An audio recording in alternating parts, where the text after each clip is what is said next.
गिरधर सुंदर धृत मंदर श्रीमुख चंद्र चकोर जय जय देव हरे। श्री राधा मुख चंद्र चकोर जय जय देव। श्री सिया मुख चंद्र चकोर जय जय देव हरे। श्री प्रिया मुख चंद्र चकोर जय जय देव।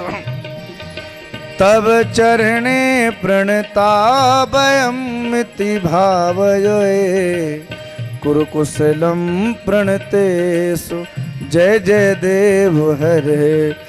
श्री जय देव कवेरिदम कुरुते मुदम मंगलमुज्ज्वल गीतम जय जय देव हरे।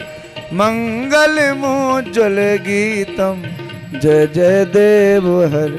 जय देव हरे जय देव हरे। हरि ओम। जलेन क्षेत्रे कर्णं पुष्पै देवाहिवन्दनम् आरोग्यार्थे आत्माहिवन्दनं मन्त्रपुष्पाञ्जलि। हरि ओम। जगनेन जगमजन्त देवास्तानि धर्माणि पद्मान्यासन्ना देहनागं महिमानः सचन्ति चित्रपूर्वे साध्याः सन्ति देवाः। नानासुगन्धिपुष्पाणि यथा कालोद्भवानि च पुष्पाञ्जलिर्मया दत्तो गृहाण परमेश्वर। श्री प्राण पुरुषोत्तमाय नमः। मंत्र पुष्पांजलिं समर्पयामि। श्री वृंदावन बिहारी लाल की जय। श्रीमद्भागवत महापुराण की जय। श्री अजबधाम की जय। सब संतन की जय। सब भक्तन की जय। गौ माता की जय। जय जय श्री राधे श्याम।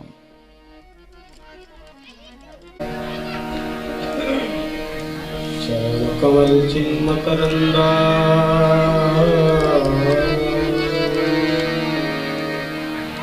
भक्तजनमानस निवासाय श्री रामचंद्राय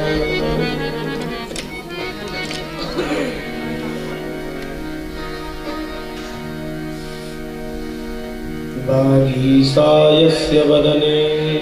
बेस कम करो। बेस कम करो। बेस कम। यस्य च वक्षसि यस्यास्ते हृदये संवेदना तं नृसिंहं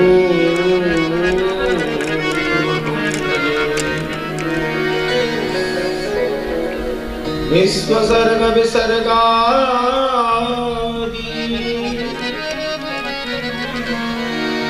नवलक्षणलक्षितम् श्रीकृष्णाख्यं परं धाम जगद्धाम नमामि। नमोऽस्तु रामाय सलक्ष्मणाय देव्यै च तस्यै जनकात्मजायै। नमोऽस्तु रुद्रेन्द्रयमानिलेभ्यो। नमोऽस्तु चन्द्रार्कमरुद्गणेभ्यः। रामं रामानुजं सीताम् भरतं भरतानुजं सुग्रीवं वायुसूनुं च प्रणमामि पुनः पुनः। अंजनानंदनं वीरं जानकी शोकनाशनं कपीसमक्षहन्तारं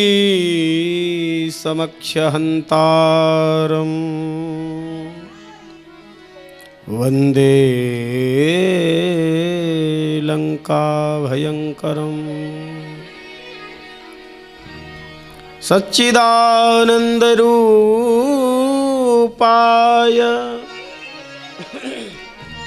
विश्वोत्पत्त्यादि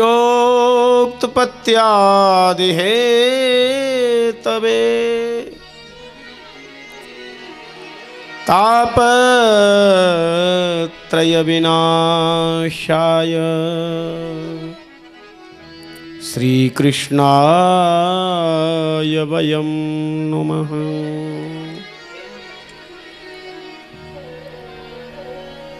यं प्रव्रजन्तमनुपेतमपेतकृत्यं द्वैपायनो विरहकातरया जुहाव पुत्रेति तन्मयतया तरवो विनेदु तं सर्वभूतहृदयं मुनिमानतोऽस्मि। प्रह्लाद नारद पराशर पुंडरीक व्यासाम्बरीश शुकशौनक भीष्मदालभ्यान् रुक्माङ्गदार्जुन वसिष्ठ विभीषणादीन्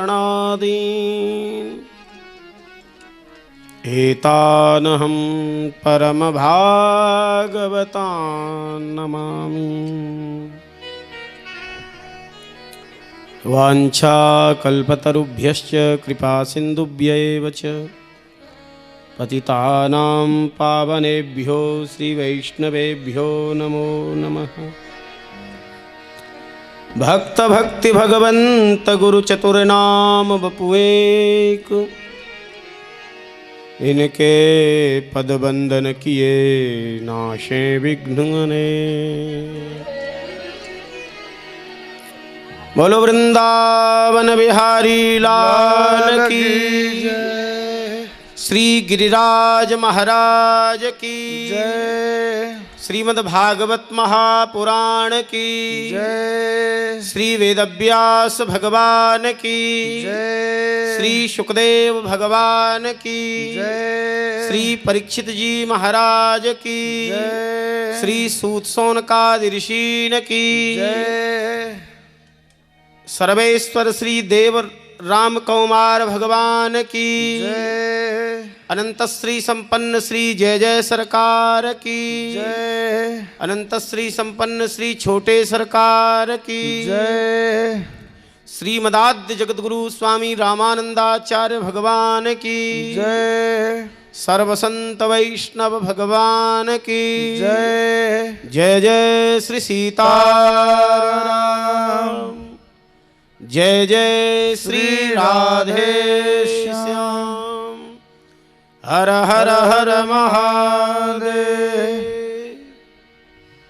सभी लोग बड़े भाव से भगवान नाम संकीर्तन कुछ क्षण तक। श्री राधे राधे गोविंद गोविंद राधे। श्री राधे राधे गोविंद गोविंद राधे। श्री राधे राधे गोविंद गोविंद राधे। श्री राधे राधे गोविंद। सभी बोले गोविंद राधे गोविंद राधे गोपाल राधे। गोविंद राधे गोपाल राधे। गोविंद राधे गोपाल राधे।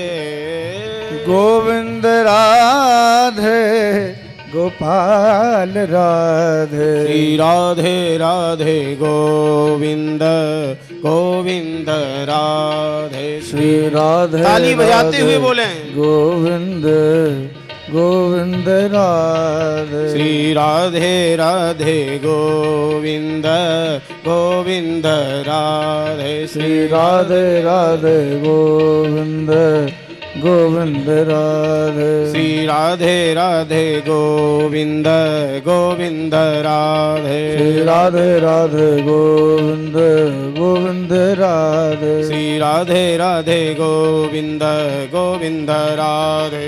राधे राधे गोविंद गोविंद राधे। गोविंद राधे गोपाल राधे। गोविंद राधे गोपाल राधे। गोविंद राधे गोपाल राधे। गोविंद राधे गोपाल राधे। श्री राधे राधे गोविंद गोविंद राधे। राधे राधे गोविंद गोविंद राधे। राधे राधे गोविंद गोविंद राधे। राधे राधे गोविंद गोविंद राधे। राधे राधे गोविंद गोविंद राधे। हरिशरणम हरिशरणम हरिशरणम हरिशरणम हरिशरणम हरिशरणम हरिशरणम हरिशरणम हरिशरणम हरिशरणम। अखिल कोटि ब्रह्मांड नायक परात्पर परब्रह्म परमात्मा असंख्येय कल्याण गुणगण निलय कल्याणैकतान परमानंद कंद चिन्मूर्ति दया सिंधु कृपा सिंधु वात्सल्य सिंधु शरणागत वत्सल अखिल हेय प्रत्यनीक भक्त वांछा कल्पतरु नंदनंदन यशोदानंद वर्धन ब्रजजन प्राण संत भक्त हृदय सार सर्वस्व हृदयेश्वर सर्वेश्वर प्राणेश्वर प्राणवल्लभ भगवान श्री कृष्ण की अहेतु की असीम अनुकंपा से हमारे हृदयेश्वर सर्वेश्वर श्री देव कुमार श्री देव राम कुमार भगवान की चरण सन्निधि में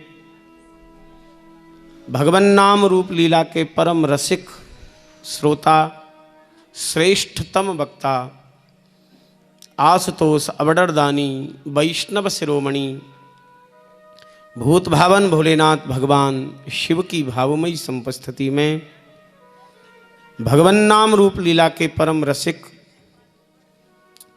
नामानुरागी कथानुरागी साधु संत के तुम रखबारे ऐसे अनंत बलवंत श्री हनुमंत लाल जी महाराज की भावमयी संपस्थिति में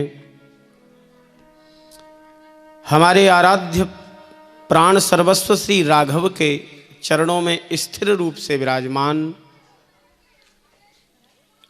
वैष्णव श्रृंखला की दिव्य सिद्धतम विभूतियों की भावमयी समुपस्थिति में हमारे आराध्य प्राण प्रियतम भगवान के निज परिकर में विराजमान साकेतवासी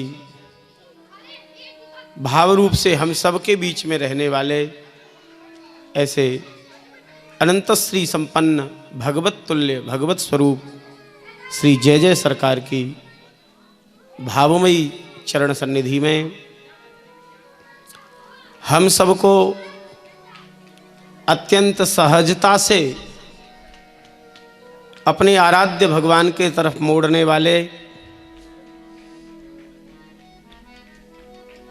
सद्गुरु निष्ठा संपन्न संत वैष्णव प्रेमी श्री छोटे सरकार की पावन सन्निधि में उनकी अध्यक्षता में जहाँ का कण कण संतों की तपस्या से दिव्यतम है ऐसे इस अजब धाम में भक्त प्रवर पूज्य महाराज जी के विशेष विशेष कृपा भाजन श्री मुरारी लाल अग्रवाल जी उनकी धर्मपत्नी श्रीमती सरला देवी जी श्री नीलेश अग्रवाल जी श्रीमती कुमकुम जी उनके समस्त अग्रवाल परिवार के द्वारा आयोजित दिव्य माघ मास में बैठकर हम सब लोग श्रीमद् भागवत सप्ताह भक्ति ज्ञान यज्ञ के श्रवण करने के लिए उपस्थित हुए हैं। अभी अभी श्रीमद् भागवत और कलशों को मस्तक पर धारण करके माताओं ने कलश यात्रा संपन्न की। कलश यात्रा छोटी हो या बड़ी हो, लेकिन प्रायः सभी धर्मानुष्ठान में लोग करते हैं। अच्छा माताओं, हम आपसे पूछना चाहते हैं कलश यात्रा क्यों की जाती है, पता है आप लोगों को? प्रत्येक कार्य में कलश यात्रा क्यों? एक संस्कृत की सूक्ति है, देवम भूत्वा देवम यजेत। देवता का यजन, देवता बनकर के देवत्व की प्राप्ति होए, फिर देवता का यजन हो। आप कहेंगे कलश यात्रा से देवत्व क्या क्या संबंध है?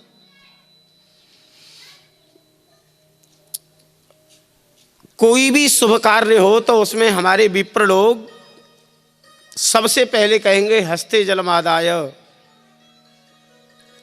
हाथ में जल दिलवा के कहेंगे ऊपर मार्जन करें, जल छिड़कें, और मंत्र बोलेंगे अपवित्रः पवित्रो वा सर्वावस्थां गतोपि वा यः स्मरेत् पुंडरीकाक्षं सवायाभ्यंतर शुचि। इस मंत्र से हम सबको बाहर भीतर से पवित्र करते हैं।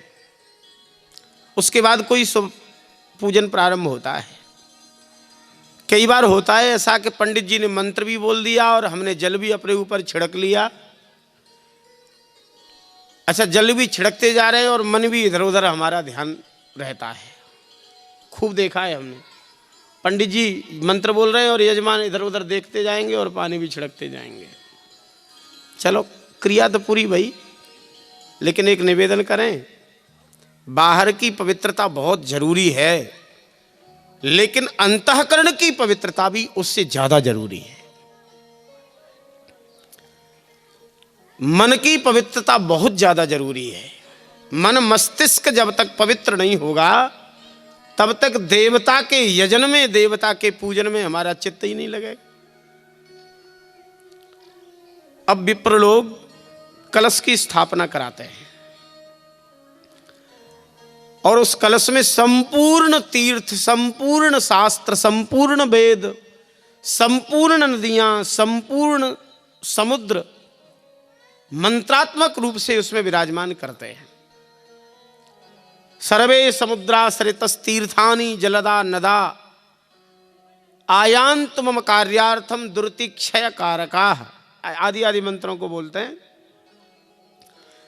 संपूर्ण तीर्थ और संपूर्ण नदियां उस कलश में आ गईं।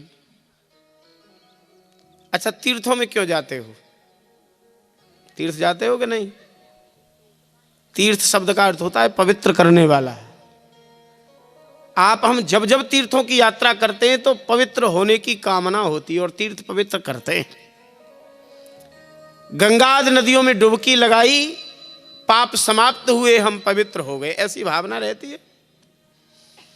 अब विप्रों ने मंत्रोच्चारण पूर्वक संपूर्ण देवी देवता और संपूर्ण तीर्थ सागर नदियों को उस कलश में बुला लिया और उसी कलश को हमारे मस्तक पर पधरा दिया है।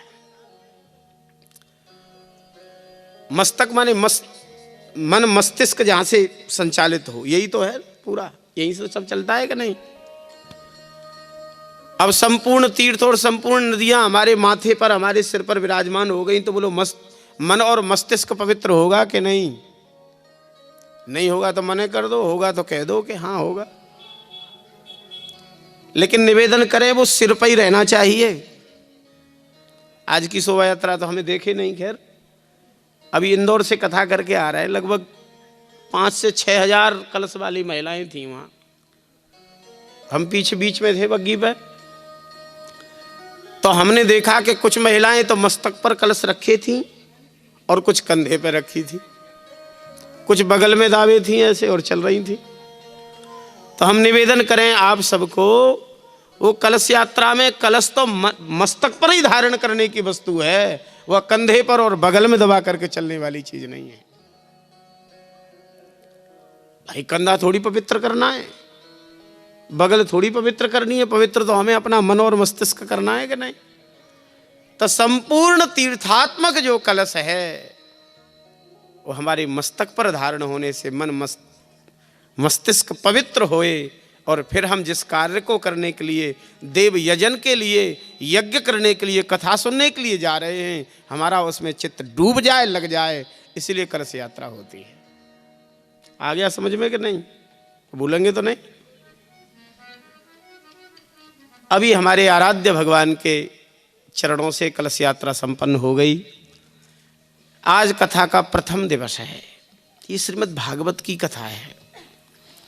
पूज्य छोटे सरकार के चरणों में बैठ करके ऐसा सुयोग बहुत कम मिलता है। मुरारी लाल जी, भगवान की ज्यादा कृपा होती है ना जब, तब जानना कि भगवान और संत दोनों एक संग कृपा करें। अब मोहि भाव भरोसा हनुमंता, बिनु हरि कृपा मिल ही नहीं संता। सदगुरु संतों के चरणों में कथा कहने का और कथा सुनने का दोनों लाभ महती भगवान की कृपा से मिलता है।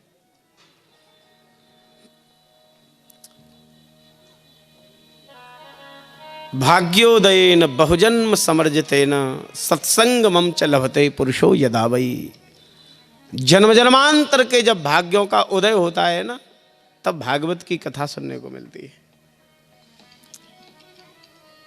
भागवत के माध्यम से सत्संग निश्चित ही भगवान की महती कृपा का परिणाम है। क्योंकि आज तक बिना सत्संग की कृपा के तो किसी का उद्धार हुआ नहीं। सत्संगे नहीं देते या तो धाना खगा मृगा। दैत्यों का भी कल्याण सत्संग से, मुनियों का भी, देवताओं का भी, सबका कल्याण सत्संग से होता है। इसलिए जीवन में सबसे ज्यादा महत्वपूर्ण है सत्संग। और एक निवेदन करें, इस सत्संग की बराबरी न तीर्थ कर सकते हैं, इस सत्संग की बराबरी न यज्ञ कर सकता है, इस सत्संग की बराबरी न कोई तपस्या कर सकती है जितना सत्संग की महिमा है। और सरलता की दृष्टि से तो सबसे सरल भी यही है। तपस्या से ज्यादा महिमाएं और सरल सबसे है। अच्छा, हम आपसे कहें कि तपस्या करो, कर पाओगे क्या? कायक क्लेशो ही तपः। 6 महीने तक केवल दूध पी के रहो, तपस्या करो। लोगों पे एक एकादशी का व्रत तो ढंग से होता नहीं है। 6 महीना हमारी बात माने कौन रहेगा? जेठ के महीना में धूनी तापो, कोई तापेगा क्या? बिना आजकल एसी कूलर के तो रहा नहीं जाता है। ठंडी के समय माघ का महीना जब आ जाए तो जल के भीतर घुस के तपस्या करो, करेगा कोई? बिना गीजर के तो स्नान नहीं होता लोगों को। बरसात के समय खुले आकाश के नीचे बैठ करके तपस्या करो, संभव है क्या? सबके बस की बात है? कोई भावुक एक आध दिन मान भी लेगा तो बीमार पड़ जाएगा बेचारा। चलो, हमसे तपस्या तो नहीं होगी, कट गई बात। अब दान की बड़ी महिमा है। ये न के न विदधी ने दान करे कल्याण, गोस्वामी जी ने लिखा। बहुत महिमा है दान की, लेकिन सबकी हिम्मत है क्या? भगवान ने बहुतों को दिया होता है, फिर भी नहीं कर पाते बेचारे। क्योंकि ये धन जो होता है ना, एक तो अंदर प्राण रहता है हमारे आपके सबके भीतर, और एक बाहर वाला प्राण रहता है जिसको खूब मेहनत से हम लोग कमाते हैं। और उस प्राण को कोई बैंक में रखता है, कोई अपनी अलमारी में रख देता है। वो भी प्राण ही है। और कोई कोई तो महाराज प्राणों से भी ज्यादा प्रेम करने लग जाता है।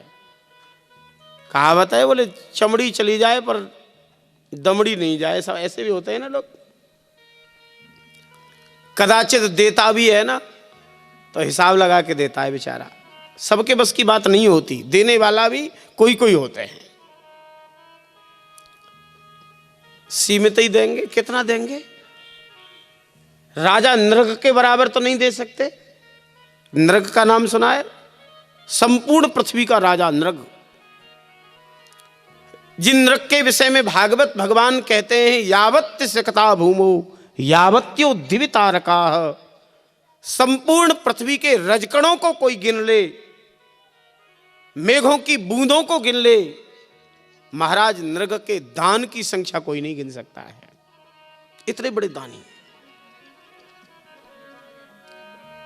दानाभिमान में बने रहे, बेचारे का कल्याण नहीं हुआ देने के बाद में भी। आप कहेंगे क्यों? अच्छा, कोई भी देने वाला होए तो मन में कहीं ना कहीं आता है कि हम तो करते हैं, और समय आने पर महाराज समाज में बखान भी करते हैं, महाराज हम तो ऐसा ऐसा कर आए, वृंदावन गए थे वहाँ कर आए, कुंभ में गए थे वहाँ कर आए, और समय समय में हम तो करते रहते हैं। तो कहीं ना कहीं ये बात बैठी है कि हम करते हैं, तब तो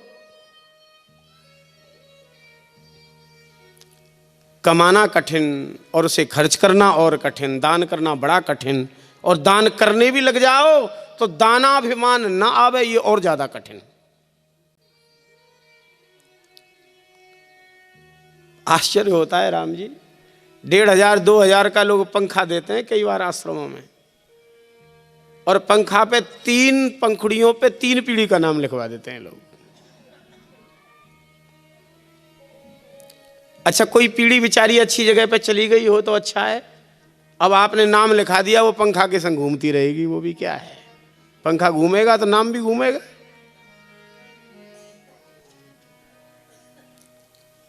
दानाभिमान से शून्य होकर के देने वाले बहुत कठिन हैं, उसमें भी हम खरे उतरने की संभावना कम है, वो भी कट गया। यज्ञ भी सबके बस की बात नहीं है, सब कर सकते हैं क्या? पीठ बनाने में कोई गड़बड़ी हो जाती है, ब्राह्मणों के मंत्रोच्चारण में उदात्त अनुदात्त स्वरित आदि का भेद होए और उसी में गड़बड़ी हो जाए, शुद्ध घी आदि नहीं मिलता है, शुद्ध मंत्रोच्चारण करने वाले नहीं मिलते, शुद्ध भावना नहीं मिलती है, कहां से यज्ञ पूरा होए? न एक फूटी कौड़ी खर्च करनी पड़े, और न भूखे प्यासे और सर्दी गर्मी बरसात सहन करनी पड़े, और न बहुत ज्यादा वेद मंत्रों का आश्रय लेना पड़े, और इन सबसे श्रेष्ठ हो जाए बिना मेहनत के, तो बताओ कैसा रहेगा? ठीक रहेगा कि नहीं? तो उसका सर्वोत्तम साधन यही है कि सीधे सीधे आओ और कथा में आके बैठ जाओ। ये कथा भागवत यज्ञ से भी, दान से भी और तपस्या से भी ज्यादा श्रेष्ठ है। अभी लोगों को बात बैठी नहीं है ढंग से, हमने कह दी, आपने सुन ली। ऋषि विश्वामित्र और वशिष्ठ जी से तो परिचित हैं आप लोग, दोनों राम जी के गुरुदेव हैं। पहले बड़ा विवाद रहा इन दोनों में, फिर भारी भारी प्रेम हो गया। एक बार विश्वामित्र जी महाराज विश्वामित्र जी के आश्रम में घूमते फिरते पहुंच गए। इतने संत अच्छे पधारे हैं वशिष्ठ जी। वशिष्ठ को भगवान कहकर के कई जगह वाल्मीकि रामायण में संबोधित किया है, भारी आदर सम्मान दिया है विश्वामित्र जी ने वशिष्ठ जी का। चरण धोए, अर्घपाद्य आदि से उनका पूजन किया, सुंदर चर्चाएं हुई। इतने बड़े संत जब जाने लगे तो कुछ न कुछ विदाई देनी चाहिए। तो इन महात्मा को भौतिक स्वर्ण और रजत के सिक्के क्या देना, उन्होंने हाथ में जल लिया। और विश्वामित्र जी ने संकल्प किया, भूखे प्यासे सर्दी गर्मी आदि सहन करके जो मैंने तपस्या की है, उस तपस्या की 10,000 वर्ष की तपस्या का पुण्य मैं आपको विदाई में देता हूं। 10,000 वर्ष की तपस्या। बहुत भूरी भूरी प्रशंसा करते हुए वशिष्ठ जी महाराज अपने आश्रम पधारे। धीरे धीरे समय बीता। कुछ दिन के बाद में विश्वामित्र जी वशिष्ठ जी के आश्रम में आए। उन्होंने भी अर्घपाद्य आदि से उनका सम्मान किया। उन्होंने कहा अच्छा महाराज चलें।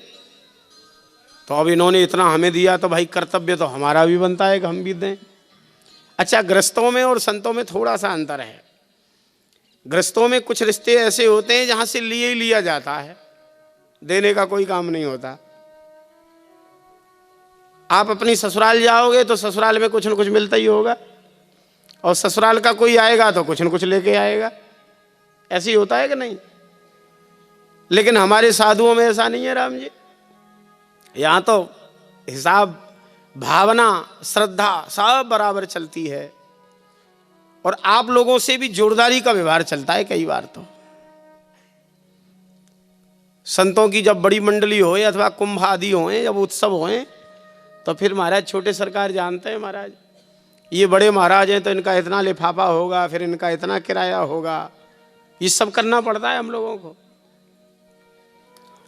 और बिल्कुल व्यवहार ग्रस्तों की तरह ही चलता है। ग्रस्तों में भी व्यवहार होता है। वो एक व्यवहार यहाँ पता नहीं बुंदेलखंड में क्या कहते हैं, विवाह शादी के बाद में कुछ पहुंचाने जाते हैं, हमारे वहाँ तो कहते हैं बायना, या क्या कहते हैं, बायनो कहते हैं। तो बायना अभी भी चलता है, अब तो मिठाई का डिब्बा, लेकिन पुराने समय में तो लड्डू और कचौड़ी या मठरी ऐसी कोई चीज़ वो नाहिन देने आती थी और दरवाजे के बाहर ही आवाज़ लगाती, बायना लाए हैं ले लो। अगर बहू लेने पहुंच गई तो तत्काल सासू पूछती कितना आया, तो माँ जी 4 लड्डू और 4 मठरी। बोले याद रखना समय आने पे हम भी इतना देंगे। ये व्यवहार कहते हैं इसको। तो वशिष्ठ जी महाराज ने सोचा विश्वामित्र जी महाराज अब जाना चाहते हैं तो हम भी दें। उन्होंने हाथ में जल लिया और 2 घड़ी के सत्संग का दिव्य महात्म्य भगवान आपको हम विदाई में देते हैं।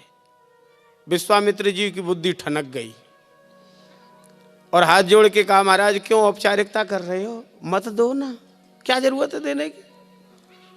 भाई नियम तो यह है कि हमने 10,000 वर्ष की तपस्या दी तो आपको बढ़ा के 11,000 वर्ष करना चाहिए, और नहीं है हिम्मत देने की तो मत दो, हम मांग नहीं रहे। वशिष्ठ जी ने हंस करके कहा विश्वामित्र जी आपकी 10,000 वर्ष की तपस्या से ज्यादा महात्म्य हमारे 2 घड़ी के सत्संग का है। विश्वामित्र जी ने कहा नहीं मानेंगे हम। अपनी चीज को हर व्यक्ति महत्वपूर्ण और कीमती मानता है। निर्णय कराया जाए किसी श्रेष्ठतम व्यक्ति से, सबसे पुराना सबसे ज्यादा अनुभवी हो उससे निर्णय कराएं। दोनों महात्माओं ने चिंतन किया सबसे पुराने सबसे अनुभवी कौन है, तो बोले शेष भगवान। शेष जी से पुराना कोई नहीं है। अच्छा शेष जी नाम क्यों है इनका जानते हो? सब कुछ प्रलय और महाप्रलय हो जाता है फिर भी बचे रहते हैं, इसीलिए तो शेष हैं। अच्छा कभी हिसाब करते हो तो बचे हुए को शेष कहते हो कि नहीं? सब कुछ लय और प्रलय हो गया फिर भी बच गए, इसीलिए शेष हैं। सबसे पुराने महान भगवान के भक्त क्षीर सागर में शेष भगवान नारायण के लिए सैया बन जाते हैं और जरूरत पड़े तो वही छत्र बन जाते हैं। हमारे आराध्य भगवान को उतरना हो चरण रखने के लिए तो पूंछ को घुमा करके चरण की चौकी बन जाते हैं। भारी सेवा भावी है। नित्य भगवान के 1000 नए नाम लेते हैं, 1000 नए। आप कहोगे नए नाम कहां से आए? रोम रोम प्रतिलागे कोटि कोटि ब्रह्मांड। भगवान के एक एक रोम में करोड़ों करोड़ों ब्रह्मांड हैं। उन करोड़ों करोड़ों ब्रह्मांडों में जो जो भगवान लीला कर रहे हैं, उनके जो जो नाम जहां रखे जा रहे हैं, उन सब का ध्यान में दर्शन करके और उन नामों का कीर्तन करते हैं। और बाकी समय बचता है तो पुराने नामों का कीर्तन करते रहते हैं। संपूर्ण पृथ्वी को, सप्तद्वीप पृथ्वी को अपने मस्तक पर धारण करके रखते हैं। उन्हीं शेष जी के पास चलते हैं। महर्षि विश्वामित्र और वशिष्ठ जी दोनों पहुंचे। प्रश्न किया, सत्संग बढ़ा कि तपस्या बढ़ी? भगवान शेष नारायण ने कहा कि महात्मा दोनों आप विचित्र लग रहे हो मुझे। हमारे मस्तक पर भारी वजन है पृथ्वी का और आपको प्रश्न की पड़ी है। आपकी खोपड़ी पर कोई 50 किलो का वजन रख दे और कहे रुको रुको थोड़ा हमारे प्रश्न का उत्तर दे जाओ, तो आप कहोगे पहले वजन तो हल्का करें तब तो उत्तर दें। आप दोनों महात्मा थोड़ी देर पृथ्वी को रोक लो तो मैं उत्तर दे दूंगा। विश्वामित्र जी आप रोक लीजिए, आप बड़े तपस्वी हैं। हाँ भगवान रोक लेंगे। संपूर्ण जीवन की तपस्या का प्रभाव लगे और मैं पृथ्वी को धारण करने में समर्थ हो जाऊं, ऐसा उन्होंने संकल्प किया। एक क्षण के लिए भगवान शेषनारायण ने पृथ्वी बस विश्वामित्र जी को सौंपना चाहे, छूते ही महाराज दबने लग गए। अरे रोको रोको महाराज, रोको नहीं तो हम तो दब जाएंगे, हमारी हिम्मत नहीं है पृथ्वी को रोकने की। वशिष्ठ जी आप रोक लो। वशिष्ठ जी ने हाथ में जल लिया और कहा सत्संग जीव के कल्याण का सर्वोत्तम साधन हो और सर्वश्रेष्ठ उसकी महिमा हो, तो मेरे 2 घड़ी के सत्संग की महात्म के प्रभाव से पृथ्वी अधर में स्थिर हो जाए। संकल्प का जल छोड़ते ही भगवान शेषनारायण के फण से पृथ्वी अपने आप उठी है और अधर में स्थिर होकर के झूलने लग गई। विश्वामित्र जी ने कहा महाराज अब तो हल्के हो गए, आप बताइए प्रश्न का उत्तर। बोले अभी भी प्रश्न का उत्तर देना बाकी है क्या? संपूर्ण जीवन की तपस्या के प्रभाव से आप नहीं रोक सके, वशिष्ठ जी ने सत्संग के महात्म से ही रोक लिया। इसलिए सर्वोत्तम महिमा सत्संग की है। आज तक जिस किसी का कल्याण हुआ सत्संग से, मते की रति गति भूति भलाई, मते की रति गति भूति भलाई, मति की रति गति भूति भलाई, मत कीरति गति भूति भलाई, जो जेहि जतन जहाँ जेहि पाई, ओ जो जेहि जतन जहाँ जेहि पाई, सो जानव सत संग प्रभाव, सो जानवो सत संग प्रभाव, सो जानव सत संग प्रभाव, सो जानव सत संग प्रभाव, लोक हुबेदन आन उपाय, लोक वेदना आन उपाय। लोक में वेद में सर्वत्र सत्संग की महिमा गाई है। कल्याण सत्संग से ही होगा। इसलिए निवेदन करें संतों के चरणों में बैठकर आज से 7 दिन तक श्रीमद् भागवत के माध्यम से आप हम सब लोग सत्संग प्राप्त करेंगे। श्रीमद् भागवत क्या है? भगवता इदम भागवतम भगवदा प्रोक्तम भागवतम भगवतस्य अपत्यम भागवतम। जिसका भगवान से अभिन्न संबंध हो, जो भगवान की वाणी हो, जो भगवान का शब्दात्मक स्वरूप हो, जिसमें भगवान के अनन्य प्राण प्यारे संतों की कथा हो, भक्तों की कथा हो, वो भागवत है। भागवत के प्रारंभ में मंगलाचरण किया है। मंगलाचरण जानते हैं? निर्विघ्नता सिद्धि के समाप्ति कामो मंगलमाचरेत। जिस कार्य को हम करने के लिए जा रहे हैं वो निर्विघ्नता पूर्वक संपन्न संपादित हो जाए, मंगलाचरण करना चाहिए। आदि मध्यावसानेषु, आदि मध्य और अंत में किया जाता है।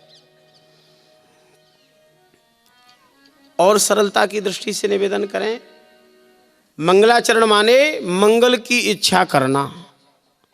अच्छा, ऐसा कौन है जो मंगल नहीं चाहता? सब चाहते हो कि नहीं मंगल हो जाए? अच्छा, कई बार तो एक दूसरे को हम राम राम करें तो वो कहते हैं मंगल होए। ऐसा कह देते हैं जैसे हमारे पास मंगल का स्टॉक है क्या, जो हम मंगल दे रहे हैं, मंगल होए। मंगल तो हमारे पास स्वयं नहीं है। अच्छा, मंगल कहाँ है जानते हो? जहां जहां हम संसार में दृष्टिगत हो रहे हैं वहां मंगल है ही नहीं। मंगल हमारे आराध्य भगवान में। आप सबको पता है मंगल कहाँ है। चौपाई का एक थोड़ा सा वाक्य उठाएंगे, आप सबको पता चल जाएगा। मंगल भवन अमंगल हारी, द्रिवहु सुदशरथ अजिर बिहारी। अब तो आ गया समझ में, मंगल के भवन हमारे राम जी है ना। कि मंगलम भगवान विष्णु, मंगलम गरुड़ध्वज, मंगलम पुंडरीकाक्ष मंगलायतनो हरि। मंगलम कौसलेन्द्राय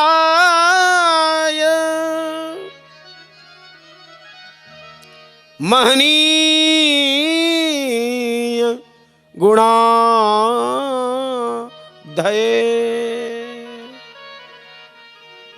हमारे आराध्य मंगल के रूप हैं, उनका नाम, उनका धाम, उनका रूप, उनकी लीला सब मंगल करने वाली है।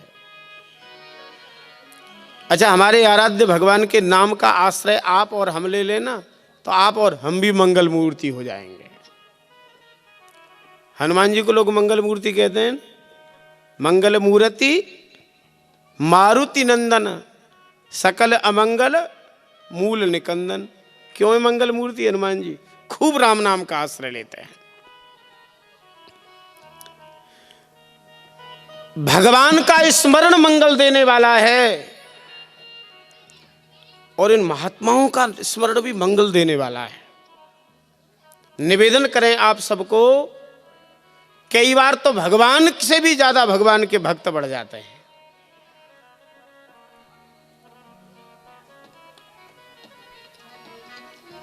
कैसा अद्भुत मंगल देते हैं भगवान के भक्त भी।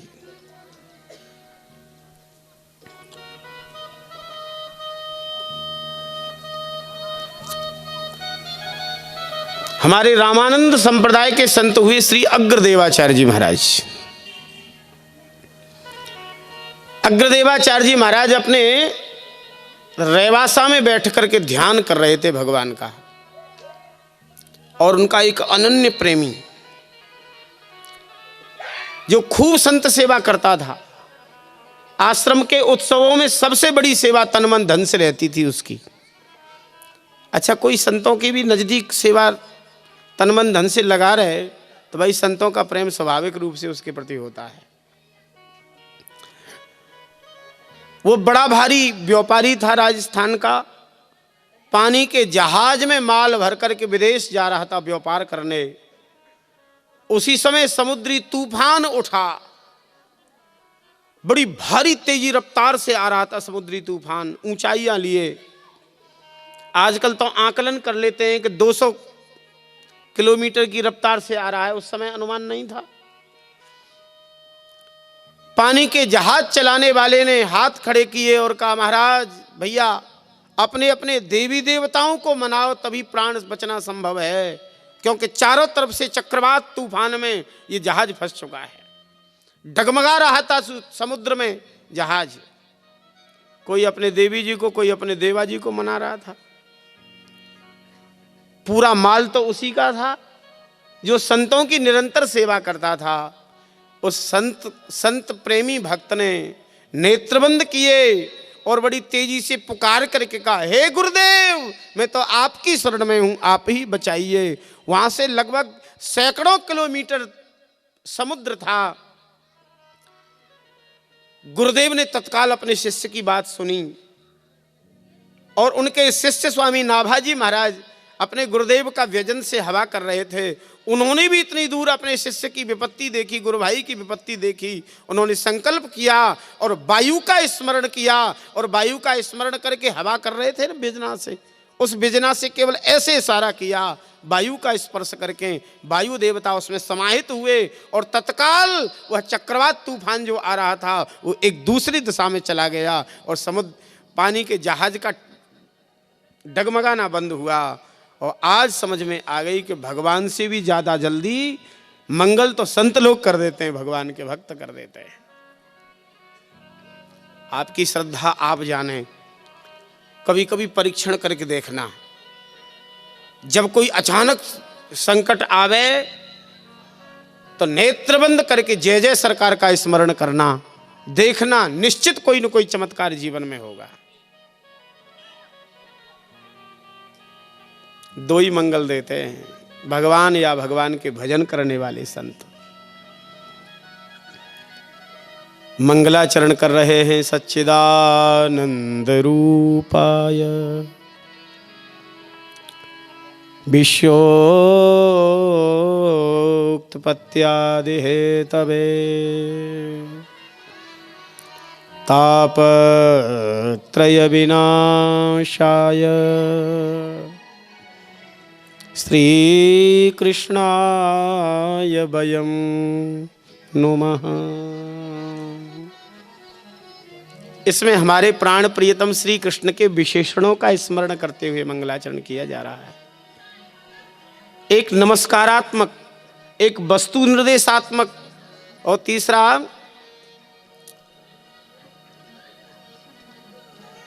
आशीर्वादात्मक मंगलाचरण होता है। इसमें तीनों प्रकार के हेतुओं का दर्शन हो रहा है एक श्लोक में। पहले हमारे आराध्य के विशेषणों का स्मरण करें। सत्स्वरूपाय, वो श्री कृष्ण सत्स्वरूप हैं। सत माने अस्तित्व सत, जो तीनों कालों में एक जैसा है। ये कोई जगत सत नहीं है। अच्छा, आप और हम भी सत नहीं है? सत हैं क्या? अगर वास्तविक आप और हम या जगत ये सत्य होता तो एक जैसे रहते, बदलते ही नहीं। लेकिन बोलो बदलते हैं कि नहीं? ये हर वस्तु बदलती है राम जी, क्षण क्षण में बदलती है जो दिख रही है। रास्ते ही नहीं बदलते, घर ही नहीं बदलते, गांव ही नहीं बदलते, आप और हम भी बदलते हैं। लेकिन एक दूसरे के ऊपर कई बार आश्चर्य में भरे करते हैं लोग। संग संग रहते थे, बड़ी मित्रता थी, दोनों की अलग अलग दिशा में नौकरी लगी, बीच में मिलना नहीं हुआ। 20-25 साल बाद मिले किसी आयोजन में, एक दूसरे को पहचान करके बड़े आश्चर्य में पड़ गए और एक दूसरे ने कहा, अरे तुम 25 साल पहले कैसे लगते थे, अब तो नहीं लग रहे हो, तुम्हारी तो सफेदी आ गई। उस समय तो एक बाल काला नहीं था, अब तो तुम सफेदी आ गई तुम्हारी। तो वो कहता है बहुत बदल गए हो, तो वो कहता है मैं नहीं बदल गया मित्र, तुम भी बदल गए हो। हर वस्तु बदल रही है संसार की। क्यों? बोले ये सत नहीं है और ईश्वर सत है। क्यों? बोले बदलते नहीं। आदि सच जुगादि सच है भी सच और नानक होसी भी सच। जो पहले थे आज भी हैं, सदा एक जैसे रहेंगे। भगवान सत्य है, उनका नाम भी सत्य है। भगवान को सत्यनारायण कहते हैं कि नहीं? तो सत्य भगवान ही हैं। लेकिन बड़ी मुश्किल की बात है, कभी कभी हंसी आती है राम जी, कि 150 लोग इकट्ठे होकर के और एक व्यक्ति को बांध करके और कंधा देते भय जाएंगे और कहेंगे राम नाम। अरे बोल दो भैया, क्या है कुछ शर्मा रहे हो? राम नाम। अच्छा, उसको सुना रहे हैं जो सुन ही नहीं रहा है बेचारा। स्वयं अपने को नहीं सुनाते हैं। जब तुम इतनी बढ़िया बात को जान गए हो कि राम नाम सत्य है, तो अपने को सुना लो ना। उसको सुना रहे हो जो सुन ही नहीं रहा है। कितनी अच्छी बात है, राम नाम सत्य है अच्छी बात क्या नहीं? अरे सही बात पे तो हाँ कर दिया करो ना। अच्छी बात है ना? अच्छा, एक बात हम निवेदन करें आपसे, अच्छी बात है तो किसी की भामरी पड़ रही हो ना, विवाह हो रहा हो, वहाँ 4-5 लोग इकट्ठे होकर के भामरों की जगह पे बैठना और स्वर में स्वर मिलाए कहना राम नाम सत्य है, राम नाम सत्य है। बोल सकते हो? हिम्मत है इतनी? विवाह के समय राम नाम सत्य बोलोगे तो रसगुल्ला नहीं ढक्का मिलेगा, ढक्का। लोग कहेंगे देखो कैसा बुरा आदमी है, कितना बढ़िया अवसर है और ऐसी बात बोल रहा है। अब बताओ वो बुरा बोलने वाला बुरा है कि सुनने वाले बुरे हैं? कैसी बढ़िया जोरदारी की जगह पे सही बात बोलना चाहिए कि नहीं? अच्छी बात बोलना चाहिए। लेकिन अच्छी जगह पे अच्छी बात को सुनने को तैयार नहीं लोग। जमाना बड़ा विचित्र है। हमारे आराध्य भगवान का नाम भी सत्य है, धाम भी सत्य है, लीला भी सत्य है, रूप भी सत्य है और उनका भजन करने वाले संत भी सत्य हैं, भक्त भी सत्य हैं। नहीं बैठ रही है बात। जय जय सरकार शरीर से व्यापक हो गए, कहीं नहीं गए, वो आज भी यही हैं। भगवान कहते हैं कौन्तेय प्रतिजानी ही नमे भक्तः प्रणश्यति। अर्जुन तुम प्रतिज्ञा करो, निश्चित करो मेरे भक्त का कभी नाश नहीं होता, मेरा भक्त सदा रहता है। सदा रहते हैं राम जी, क्यों? बोले सत हैं। अच्छा, गोस्वामी तुलसीदास जी को 500 550 साल हो गई, कबीरदास जी को लगभग 700 साल हो गई। नाम जानते हो कि नहीं? कबीर जी का नाम जानते हैं कि नहीं? गोस्वामी तुलसीदास जी का नाम जानते हो कि नहीं? मीरा जी का नाम जानते हो कि नहीं? 500-600 साल पहले। अब बुरा नहीं मानना, अपनी 5 पीढ़ी पहले व्यक्ति का नाम बता दो, चलो 5 से 7-8 पीढ़ी पहले का नाम बता दो, बता पाओगे सब? हमें अपनी पीढ़ी का तो नाम याद नहीं है, और गोस्वामी जी का नाम बता रहे हैं हम, जो 500-600 साल हो गए। क्यों भैया? उनके नाम को हम जानते हैं, क्योंकि उन्होंने खूब राम नाम जपा, और राम नाम जपते जपते वो स्वयं अमर हो गए, उनका नाम अमर हो गया, सब लोग उनके नाम को जानते हैं। सत्स्वरूपाय चित स्वरूपाय, संपूर्ण जगत को चैतन्यता देने वाले हैं। आनंद के भी एकमात्र कारण वही है, आनंद रूपाय। आनंद केवल भगवान में है। अच्छा, हम लोग बड़े भ्रम में पड़ जाते हैं। किसी को खूब कस के भूख लगी, बहुत स्वादिष्ट स्वादिष्ट व्यंजन उसको खिलाए किसी ने परोस करके। खिलाने वाले ने पूछा कैसे लगी रसोई, कैसा बना भोजन? उसने पेट पर हाथ फेरा, डकार ली और कहा आज तो तुम्हारे भोजन में आनंद आ गया। बोलो, ऐसा कहते हैं कई बार कि नहीं? अगर तुम्हारी दाल रोटी और खीर पूड़ी में आनंद आ गया तो फिर दोबारा भूख तो नहीं लगनी चाहिए, क्योंकि आनंद आने के बाद कभी जाता ही नहीं है। लेकिन कबीर बाबा कहते सायं खाए विदा कर दीनी, होते ही प्रात खड़ी, कहत कबीर सुनो भाई साधो, मौत से भूख बड़ी। शाम को भोजन परोसने वाला ला रहा था और पूछ रहा था कि कैसा बना, तो हम डकार लेके कह रहे थे आनंद आ गया भोजन में, और सुबह होते ही फिर नींद भूख लगने लग गई। इससे सिद्ध हो गया कि हमें भ्रम हो गया, आनंद आया ही नहीं था। आनंद आएगा तो कभी नहीं जाएगा। जो आनंद सिंधु सुख राशि, जो आनंद सिंधु सुख राशि, सी करते त्रयी लोक सुपासी, स्वीकरते त्रयी लोक सुपासी, जो आनंद सिंधु सुख राशि, जो आनंद सिंधु सुख राशि। आनंद सिंधु सुख की राशि केवल भगवान है।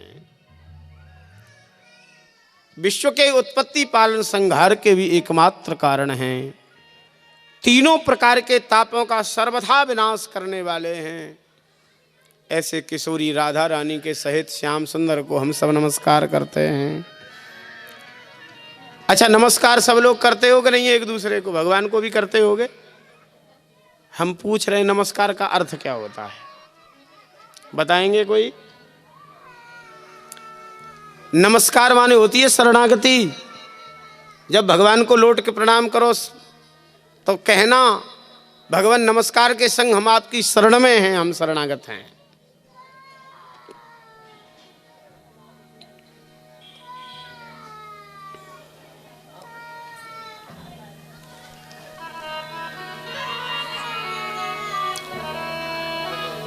अच्छा, शरण शब्द का अर्थ क्या जानते हैं? कोश के अनुसार शरण्यो गृह रक्षत्रो, शरण माने घर होता है, घर।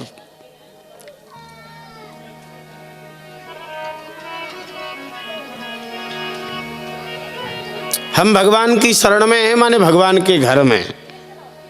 आप कहेंगे ये अर्थ क्यों कर रहे हो, हमारी समझ में आया नहीं अभी।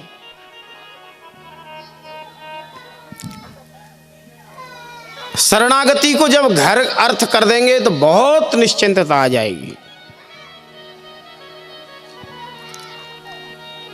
एक बात हम आपसे पूछते हैं,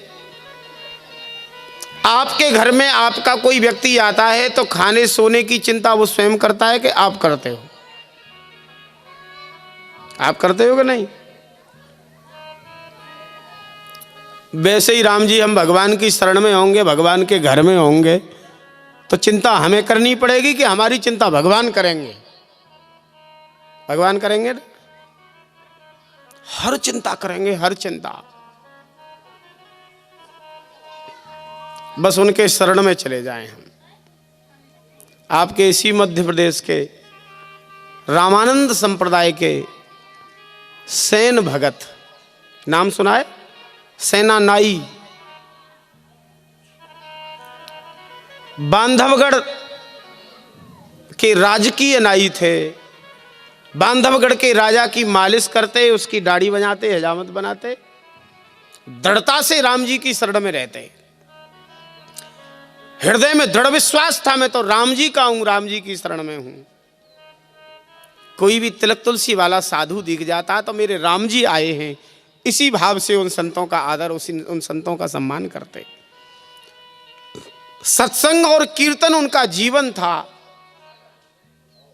एक बार बड़ी विचित्र सी बात बताएं आपको। बांधवगढ़ नरेश ने कहा, सेन जी कल जल्दी आना है आपको, मेरी मालिश और दाढ़ी बनाना, मुझे जल्दी जाना भी है।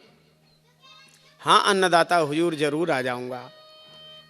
अपनी पिटारी लेकर के हजामत बनाने की जिसमें औजार रखे थे, वह घर से थोड़ी सी दूर निकले थे कि सामने से सैकड़ों संतों की जमात, एक कोपिनधारी संत कीर्तन करते भय आए।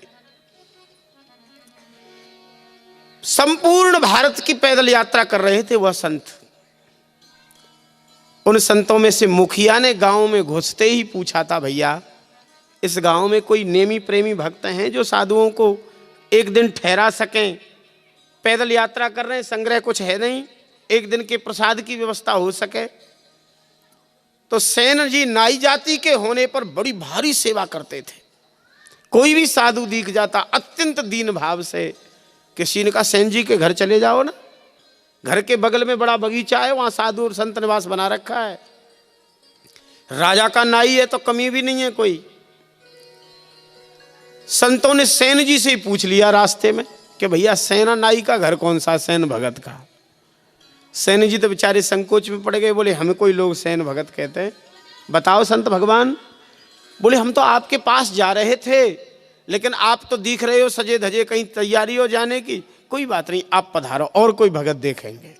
नहीं नहीं महाराज, अब तो बताना पड़ेगा आपको, क्यों नाम पूछ रहे हैं हमारा? तो संतों ने कहा कि 3 दिन हो गए, पैदल चलते चलते, जंगली रास्तों से चलते चलते हम आए हैं, अन्न का तो कहीं दर्शन ही नहीं हुआ। हमारे संग में जो ठाकुर जी रहते हैं उनका भी भोग नहीं लगा। हम इसलिए आए थे कि सेन जी को राशन पानी की व्यवस्था हो जाए, तो इस संतों की जमात की पंगत हो जाए, भोजन हो जाए। अरे बोले महाराज होगा? बोले आप जा रहे हो? अरे बोले जब तो पहले आपके पास जाएंगे हम। अपने हाथ से बनाओगे? हमारे हाथ का बना चलेगा? बोले बनाएंगे तो हम अपने हाथ से, संतों ने कहा। तो तत्काल सेन जी बाजार गए, आटा दाल घी शक्कर तेल मसाला लाके इकट्ठा कर दिया। कुछ संत बनाने लग गए, कुछ कीर्तन कर रहे थे मस्ती में झूम करके। महाराज सेन जी कीर्तन में नाचने लग गए, करताल बजा बजा करके। एक महात्मा डूब करके भगवान की रसो दिव्य लीलाओं का वर्णन कर रहे थे, कथा कह रहे थे। महाराज सेन जी कथा में आंसू बहाते हुए बैठ गए। अब भूल गए कि मुझे तो राजा की मालिश और राजा की दाढ़ी भी बनाना है, राम जी की शरण में हूं, जो होगा सो देखा जाएगा, और क्या नौकरी से तो निकालेगा। इधर हमारे आराध्य राघव ने विचार किया, सेन जी तो पूरी तरह से मेरी शरणागत हो गए और निश्चिंत है, उनको तो कोई चिंता ही नहीं है, राजा का डर ही नहीं है।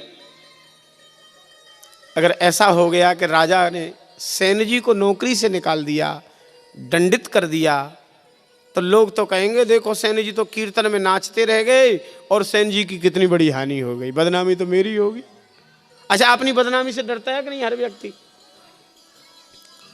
हमारे आराध्य राम जी ने आधा क्षण भी नहीं लगाया, सेन जी का रूप बनाया, राजा के दरबार में पहुंचे, राजा के सामने जोहार किया।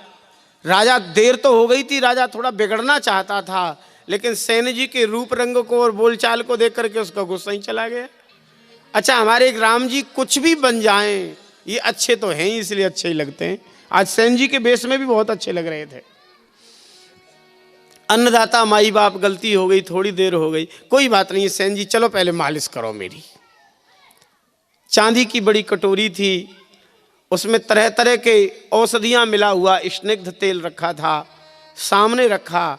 उसका तेल में उंगली लगा के जैसे ही राजा का स्पर्श किया, शरीर में राजा के बिजली जैसी कौंध गई, प्रेम के कारण रोम रोम खिल गया। राजा को आश्चर्य हुआ है, इतने दिन से सेन जी मालिश कर रहे थे, लेकिन आज सेन जी के छूने में बड़ा जादू सा लग रहा है, बड़ा सुख मिल रहा है। अचानक राजा की दृष्टि उस तेल की कटोरी